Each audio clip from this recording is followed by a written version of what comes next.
We are concerned about the toxic substances, contaminants that unfortunately accumulate in Arctic wildlife.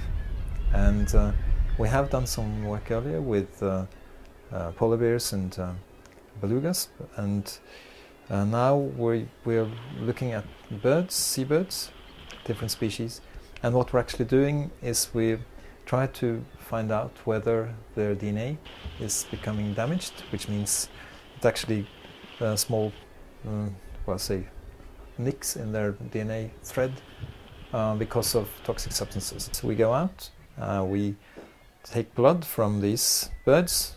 So after taking the blood, we separate out the white blood cells, and then we have this procedure where we can look at each individual cell and see whether the DNA has been damaged to some extent. This is the awful part of it, particularly when the weather is like this. It's really bad.